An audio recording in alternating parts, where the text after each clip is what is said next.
My thanks to one of the great educators of our time, our beloved president, the Reverend Dr. Robert Michael Franklin, the very young scholar, Dr. David Wall Rice, Dr. Obie Clayton, and everyone who participated in making this much-needed symposium possible.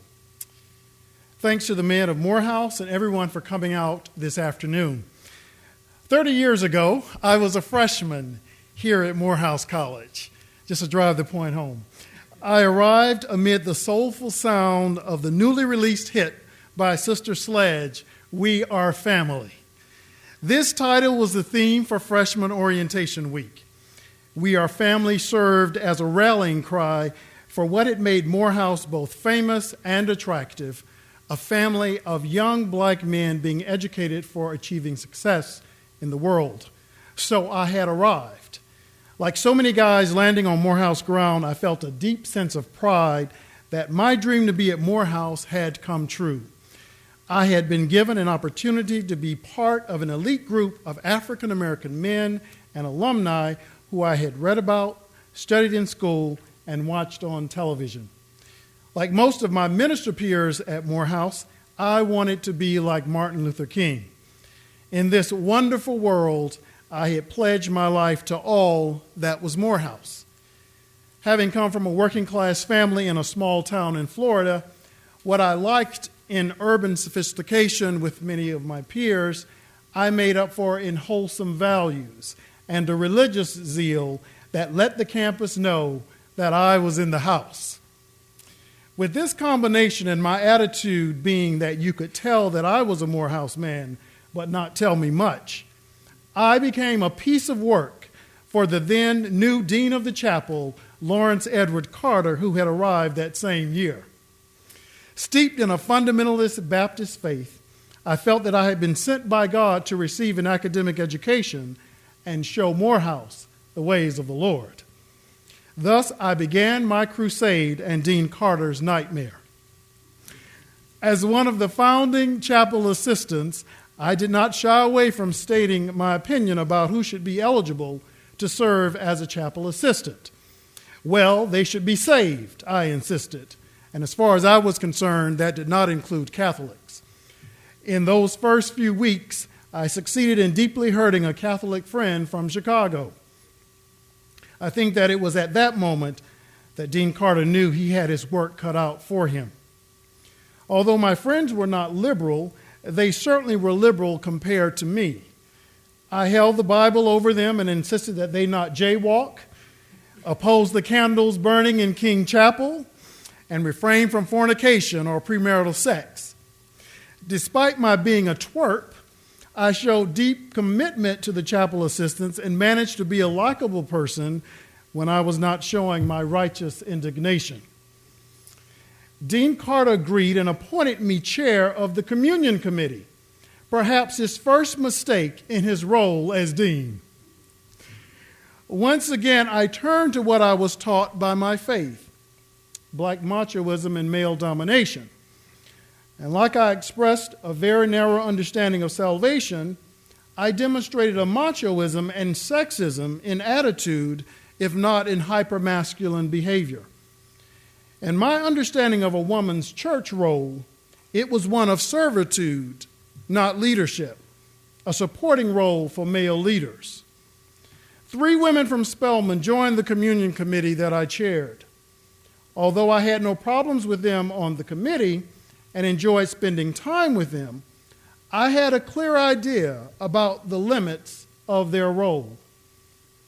For the first communion at Vesper service, after the women prepared the bread and wine, I thought that they had done a fantastic job and completed their work. I have a clear memory of the beginning of communion. Chapel assistants on both sides of the table with the 3 Spelman women standing beside me and Dean Carter in the middle behind the bread and wine. To his right, all men of Morehouse stood to receive bread. To his left, I stood as the last man with the 3 women to my left. After the words of institution, Dean Carter passed the bread down on both sides of the table, and to his chagrin, I held the bread and refused to pass it to the women. I walked in front of the women and proceeded to distribute the bread to the Morehouse and other AUC students who had come for Vesper service. Later hearing from my roommate that Dean Carter wanted to snatch the bread from me and pass it to the women, I felt a little sad that Dean Carter's more liberal ways had caused him to fall short of following God's will in the Bible.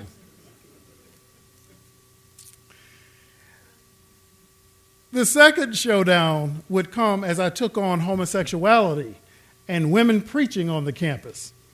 This crusade involved taking my Bible to a gay classmate's room to straighten him out, preaching and writing letters in the Maroon Tiger against homosexuality, and opposing a female chapel assistant from Clark from preaching in the chapel. I view my actions today as being well-intentioned but wrong-headed. And though they were not physically violent, they were sexist and homophobic toxins quite prevalent in machoism that caused much pain.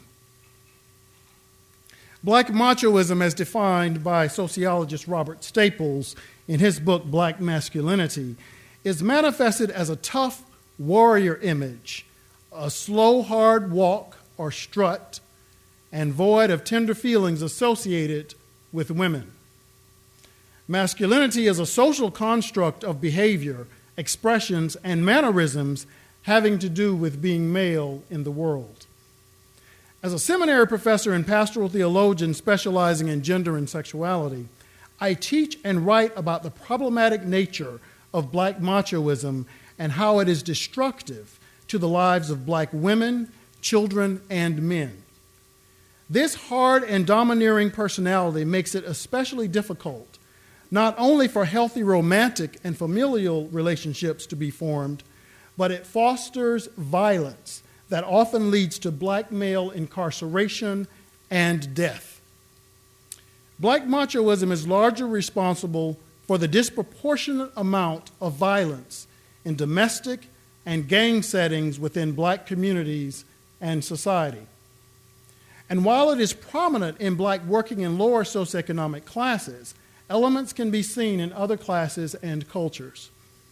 Although I am not asking that black men simply adopt standard representations of masculinity, I am, however, asking them to move away from machoism because it necessarily fosters a heterosexual warrior male superiority that is toxic to black men, the common good, and the future of black families and communities.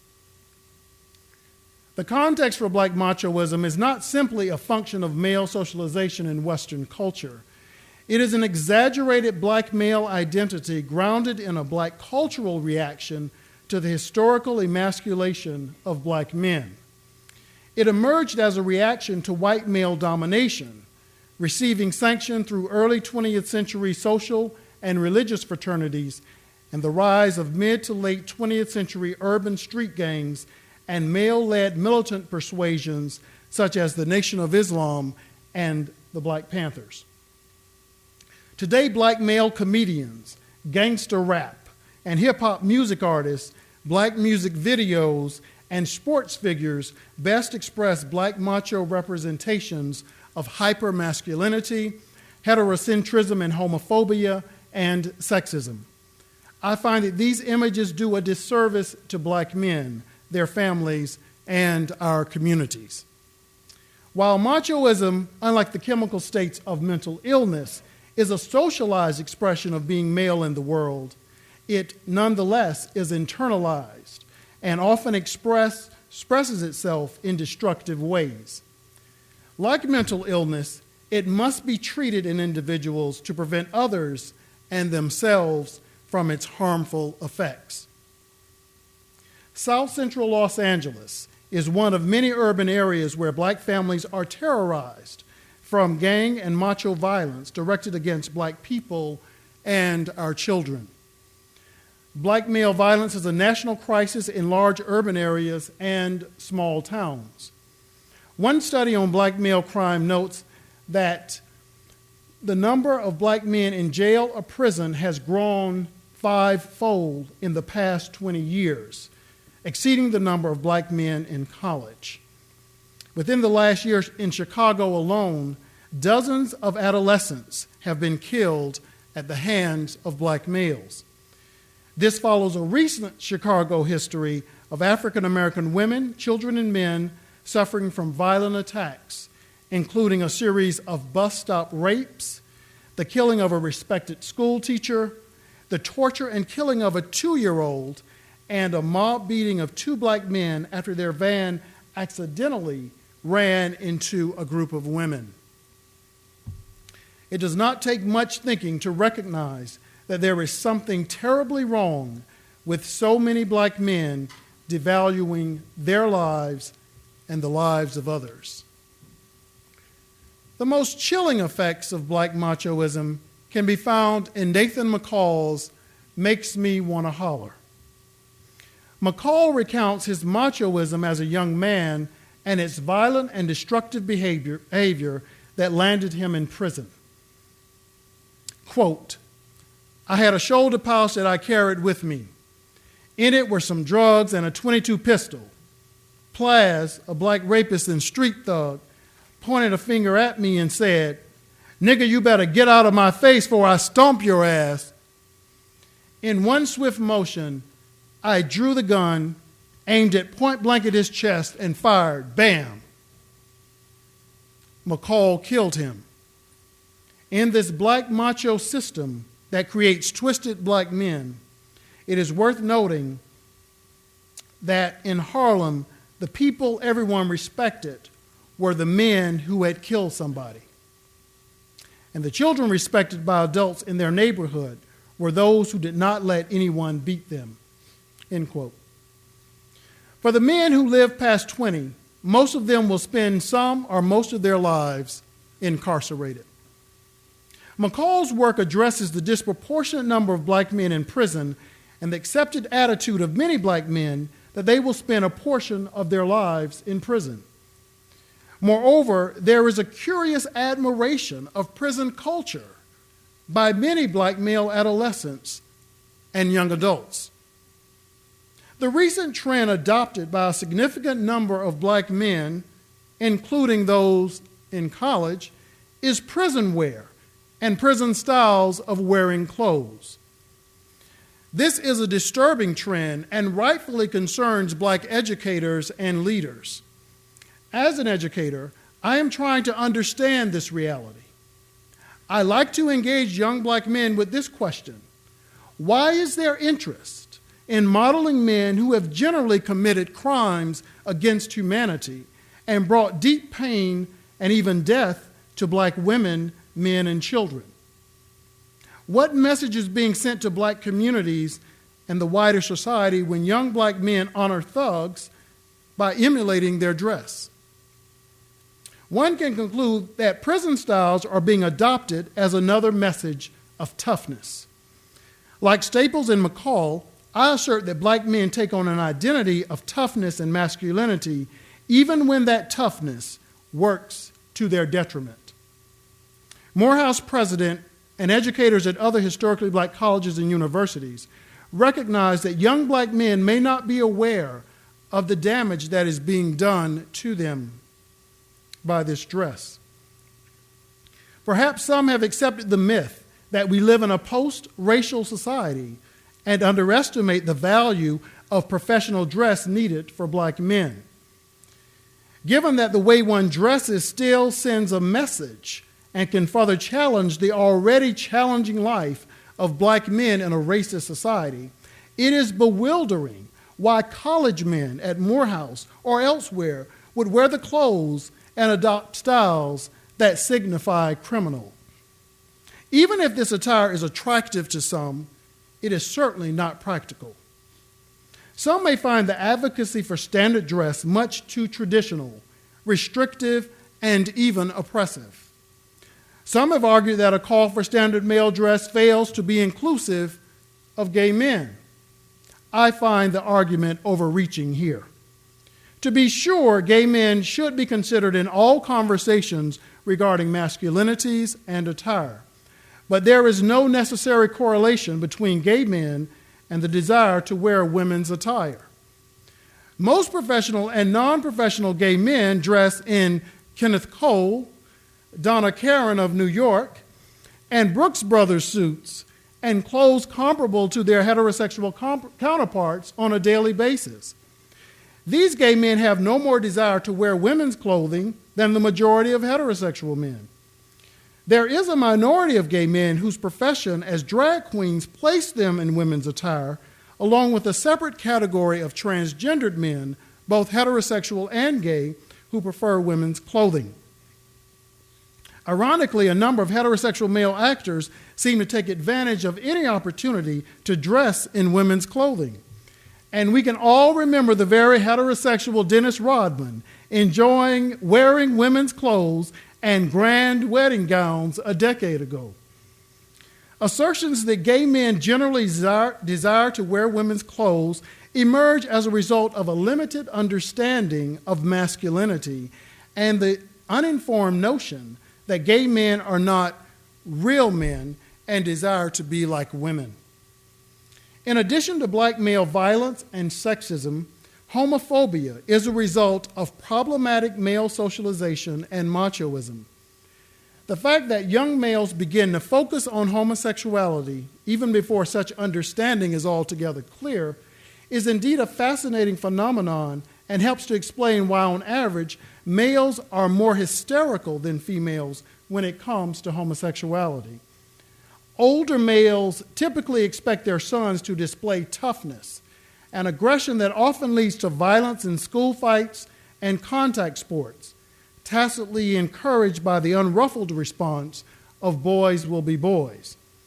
These negative teachings begin early and set in motion a fear in young males about male closeness, instilling in boys that there is something wrong with caring for and loving other males. Such restrictions are not imposed on females, and consequently, women do not have the same fears and develop healthier relationships. Since this socialization is considered good for girls, I remain unclear as to why it is not good for boys. One cannot even argue that black males are displaying African manliness. The opposition toward male affection is simply based in homophobia. African-American psychiatrist June Dobbs Butts writes that, quote, African men have told me that their sex roles permit much more solid physical and joyous touching than does American society. In many African homes, men are not ashamed to weep together, dance together, gossip, console, inspire, and admire the very traits which people in this country call female behavior and ridicule in a man. Eastern cultures in general and much of Europe exhibit relational patterns that would be considered effeminate by American standards. Males do not find it problematic when sharing friendly kisses, holding hands, putting their arms around other men, and embracing each other. In my work, I identify homophobia as a major problem in black males. In my recent book, Their Own Receive Them Not, African American Lesbians and Gays in Black Churches, I offer evidence to the claim that black church fundamentalism is the major problem and promotes male and heterosexual supremacy that is both oppressive toward women and gay men. Such a practice highlights the paradox of the historical black church as an agency opposed to white biblical claims supporting slavery, black immorality, and racial oppression, and the contemporary black church as an institution that enforces oppression of gays through its teachings of homosexuality as immoral. Similar teachings can also be found in fundamentalist Islam. When there is no assessment that these practices are unjust and cause harm, like the earlier examples directed against women, many black men remain shackled in a cycle of destructive behavior toward others and themselves. While one would hope that black religion, Christianity and Islam, could function to bring black men together with their female and male partners and spouses, children and themselves, such teaching has often been the culprit of these divisions rather than the bridge. Since black religion has played a role in fostering some of these destructive behaviors of machoism, perhaps more progressive religious theologies and practices can help black men live better lives. As a gay African American Episcopal priest, I think that a progressive Christianity and religion can help men adopt healthy masculinities. Our prayers for men ought include a petitioning to the Spirit so that we can be honest and true in our lives and relationships and look for new models of manhood. Within Christianity, the Gospels present Jesus as a model of strong manhood and masculinity. He exemplifies a respect for women, exercising courage to break away from a strictly patriarchal tradition, and shows compassion for others while standing up and challenging unjust structures. He, like Muhammad, advocates for the most vulnerable in the society. And there is a message for us to treat others as we want to be treated. These are helpful principles about masculinity and homosexuality from our faith that must be promoted. Doctors James Forbes, Robert Franklin, Michael Dyson, and Jesse Jackson Jr. are black church leaders challenging the sexist and homophobic teachings that have infested most of our churches. In Another Day's Journey, Dr. Franklin argues that, quote, churches and clergy must listen to indictments of their sincerity, relevance, and commitment, not in a defensive posture, but with humility and humor to admit willingly that they have been a part of the problem for too long, end quote. It is this kind of listening to each other that will enable our learning about the needs and desires that we have as black men. Such listening provides an opportunity for us to evaluate and reevaluate our ideas and behavior and be more mindful of the messages that we send in our speech and dress. When I look back on my first year at Morehouse, I do so with much regret. I failed to be open to learning, and as a result, inflicted pain on a lot of people, especially my sisters and gay brothers. It has taken me some time, but I owe deep gratitude to my mentor, the Reverend Dr. Lawrence Edward Carter. Through his great work that he had in helping me to be the Morehouse man that I have become. Thank you, Dr. Carter. When we're open, we're able to see that some presentations are not good for our progress. Let us be reminded of Dr. Mays' words, for us never to accept the world as it has been handed to us, and to leave this world a better place than we found it.